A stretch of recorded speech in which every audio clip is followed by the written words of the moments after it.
প্রিয় ও স্নেহের 2026 সালের নতুন বছরের ক্লাস 9-এর ছাত্রছাত্রী বন্ধুরা, আশা করি তোমার সবাই ভালো আছো। আজ আমরা যে বিষয়টি নিয়ে আলোচনা করব ক্লাস 9-এর সেকেন্ড ইউনিট টেস্ট অর্থাৎ দ্বিতীয় পর্যায়ক্রমিক মূল্যায়নের বাংলার প্রশ্নপত্র নিয়ে। দেখো, সরাসরি স্কুল ক্লাস 9-এর বাংলার প্রশ্নপত্রটা দেখতে পাচ্ছ। ফুল মার্কস আমাদের রয়েছে 40, সময় তোমাদের রয়েছে 1 ঘন্টা 20 মিনিট। একে থেকে সঠিক উত্তর বেছে নিয়ে লেখো যে কোনো 9টি প্রশ্নের মান 1 করে 1 × 9 = 9। রাধারানীর সঙ্গে প্রতীকটি মালার দাম নির্ধারণ করেছিল 4 পয়সা। বাংলায় যে বিদেশি ভাষাটি কম ঢুকেছে তা হলো ফরাসি।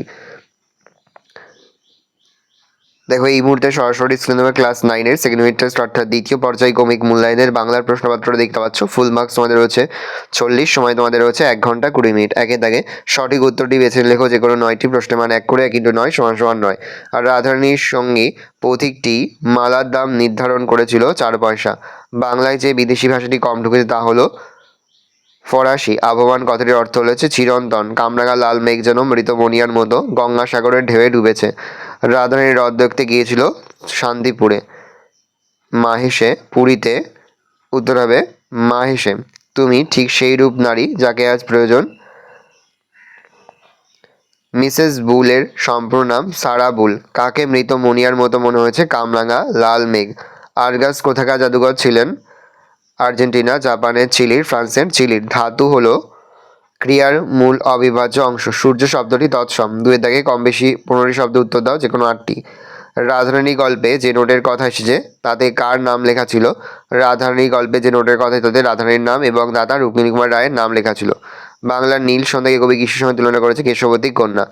একজন প্রকৃত সিংহীর প্রয়োজন। প্রকৃত সিংহী কাকে বলা হয়েছে? মিস মার্গারেট এলিজাবেথ নোবেলকে বিবেকানন্দ প্রকৃত সিংহী বলেছে। ব্যথিত গন্ধের ক্লান্ত নীরবতা। কার ব্যথিত গন্ধের কথা বলা হয়েছে? গাছ থেকে খসে পড়া বট ফলের ব্যথিত গন্ধের কথা বলা হয়েছে। নেভে না তার যন্ত্রণা। কিসের যন্ত্রণার কথা বলা হয়েছে?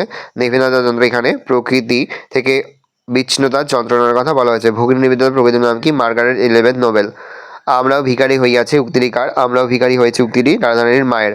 পাখি পড়ানোর যন্ত্রটির নাম কি? অর্নিথন। কৃৎপ্রত্যয় কাকে বলে? কৃৎপ্রত্যয়ের অপর নাম কি? ধাতু শেষে প্রত্যয় যুক্ত হয়ে নতুন শব্দ তৈরি করে বা সৃষ্টি করে তাকে কৃৎপ্রত্যয় বলে। কৃৎপ্রত্যয়ের অপর নাম ক্রিয়া প্রত্যয়। তদ্ভব শব্দ কাকে বলে? উদাহরণ দাও। যেসব সংস্কৃত শব্দ নির্দিষ্ট নিয়মে ধারাবাহিক ধ্বনি পরিবর্তনের মধ্যে দিয়ে প্রাকৃত ভাষার স্তর অতিক্রম করে বাংলায় গৃহীত হচ্ছে সেই সব শব্দকে তদ্ভব শব্দ। হস্ত থেকে হাত। 3 দাগে রয়েছে কম বেশি 60টি শব্দ উত্তর যে কোনো একটি প্রশ্নের মান 3। সংস্কৃত ভাষা আত্মনির্ভরশীল। কেন সংস্কৃত ভাষা সম্পর্কে এই কথা বলা হয়েছে? দেখে নাও অ্যান্সারটা।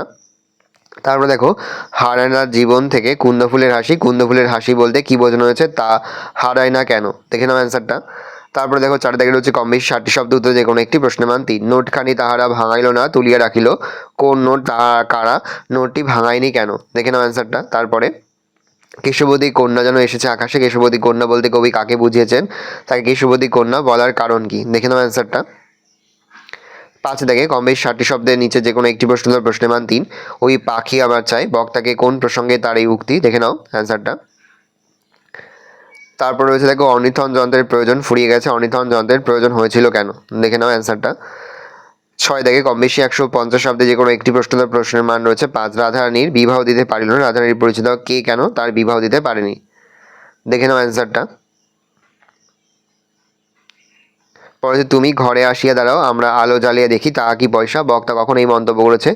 আলো জ্বালার পরের ঘটনা উল্লেখ করো। দেখে নাও। তারপরে দেখো, পরে রয়েছে কম বেশি 150 শব্দে একটি প্রশ্নের মান 5। ফুরোয় না তার কিছুই ফুরোয় না। এখানে কি না ফুরোনোর কথা বলা হয়েছে? কেন কিছুই ফুরোয় না? দেখে নাও অ্যান্সারটা।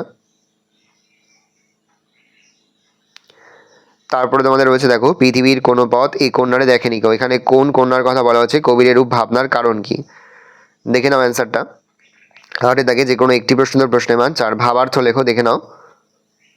তারপরে যে সারাংশ লেখো। ভালো করে দেখে নাও। এই রয়েছে টোটাল তোমাদের সেকেন্ড ইউনিট টেস্ট অর্থাৎ দ্বিতীয় পর্যায়ক্রমিক মূল্যায়নের ক্লাস 9-এর বাংলার প্রশ্নপত্র। ভালো করে প্রশ্নপত্রটা দেখে নাও। আশা করি ভিডিওটা ভালো লেগেছে। ভিডিওটা ভালো লাগলে ভিডিও লাইক করতে ভুলবেন না। আমার নতুন হওয়া তাহলে সাবস্ক্রাইব প্রেস করে পাশে বেল আইকন প্রেস করে নতুন কোনো ভিডিও আপলোড করি সবার ফার্স্ট নোটিফিকেশন তোমরা পেয়ে যাও। আর এই ভিডিওটি তোমার বন্ধু বান্ধবী আত্মীয় স্বজন সবার মধ্যে কিন্তু অনেক শেয়ার করে দিলে। বছর ক্লাস 9-এ পড়ছে। আমরা কিন্তু ইতিমধ্যেই ক্লাস 9-এর প্রতি বিষয়ের সিলেবাস প্রশ্ন নমুনা প্রশ্নপত্র কিন্তু আপলোড করে দিন এখনো পর্যন্ত। সেই ভিডিওগুলো না দেখে থাকো, ভিডিওগুলো কিন্তু তাড়াতাড়ি দেখে নাও। ভালো করে দেখে নাও কোশ্চেন পেপারটা।